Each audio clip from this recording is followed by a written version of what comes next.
Hi, this is SP 5.1 first-hand and second-hand data. The outcome says you have to differentiate, which means know the difference between first-hand and second-hand data. So really, you only need to know two things for this outcome. Once you know what first-hand and second-hand data are, then here are the indicators.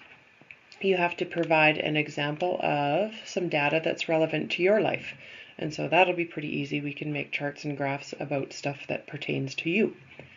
The second one says you have to be able to come up with a question using first-hand data and then figure out how you're going to collect that data.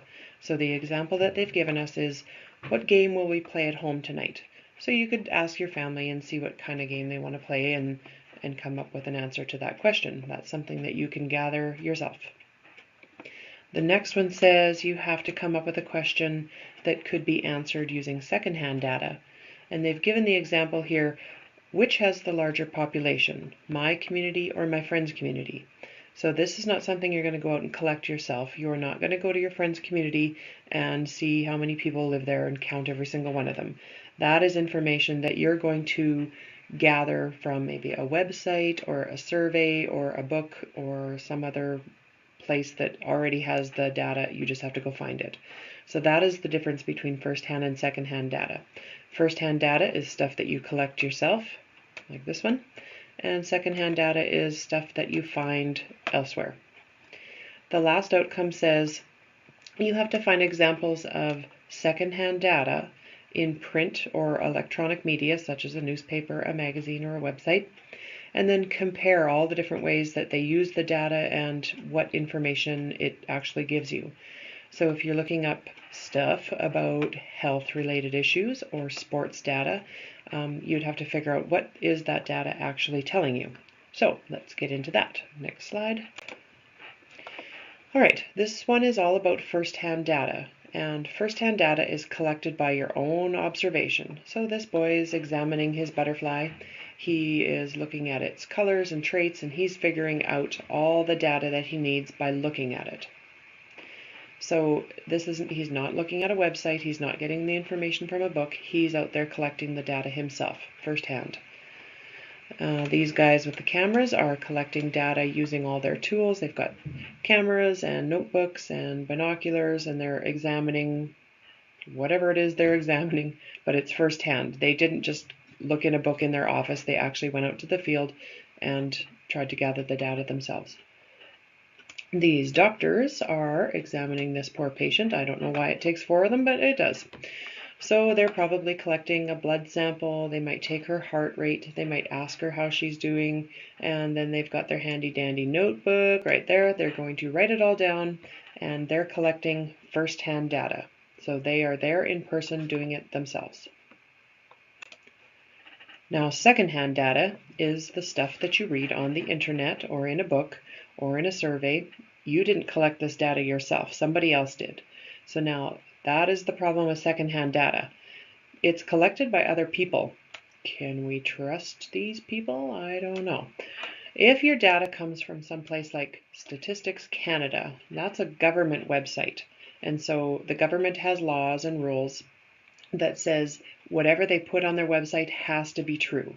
And so if they're saying that there was 838 births in Nunavut in 2010 and 11, that is true to the best of their knowledge. So you can trust websites that come from places like Statistics Canada. If it doesn't say where the website is from, like this one, it doesn't have the source, it looks official, but we don't know for sure if this data is true or not, because it doesn't have its source on there. So this one is showing the population who is 65 years and older, so all the grandmas and grandpas in the world. And this is in Canada from 1971 to 2011. And then they extrapolated into 2016. So here we are right here at 2016, and they're going to 2061, sorry. So they looked at the trend and said, well, from 1971 to 2016, it was about here, so they carried that line up and thought it should be about there by 2061. This survey at the bottom, this is not an official survey. This is probably some fun fact out of a magazine or something. A new survey found the average woman has 103 things in her closet, but she thinks 33% are too tight, 24% are too loose, she just flat out hates 21% of them, and 12% are brand new with the tag still on. That leaves 10% that she actually likes and wears, which is about 10 or 11 things out of 103 things. This is so true in my closet. Oh my gosh. So they've given the source, so we could check it out and see if it's a valid source or not. But you know from the topic that this is probably not official, it's probably not government, it's probably not something that scientists have really studied. It was just a fun survey in a magazine. The last slide here is different types of charts that show how data is going to be displayed. So depending on the type of data that you're collecting, you could pick a circle chart, a bar chart, or a line chart. So a circle chart has to show 100% there. A circle chart has to add up to 100%. So 30 plus 27 plus 11 plus 12 plus 20 all adds up to 100%. So circle charts are great if you want to show how a group breaks down their numbers in a certain way. So this might have been a group of classmates, or it might have been a group of people that did a survey. It might have been an elementary school, who knows. But they showed that the way it broke down is that 27% of them liked swimming. 30% of them liked soccer. So you can see the groups and how they compare to each other as part of the whole, because 100% means one whole. Over here on the bar chart, they're showing the different colors, red, blue, green, pink, and black, and the number of students who said they liked them.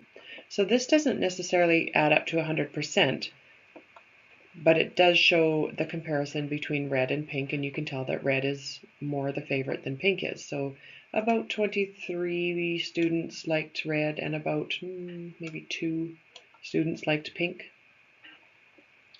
Over here, on the line graph, this is actually a double line graph. So if it just showed the blue line, company A, you could see that they were having a pretty good year, because this is profit, how much money they're making, and it's profit in millions of dollars. So this would be 3 million, 4 million, 5 million, etc. So in the beginning, they started off, they were making $3 million a year.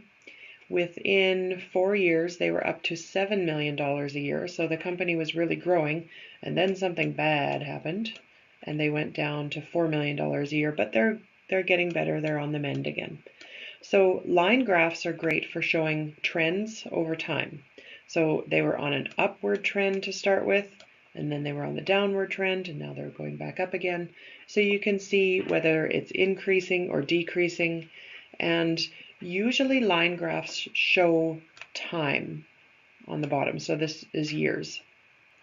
And usually they show numbers on the side that, you wouldn't see soccer and swimming and track on the side.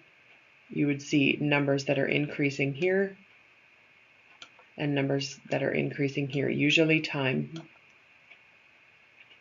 All right. So let's have some fun making some charts with this outcome.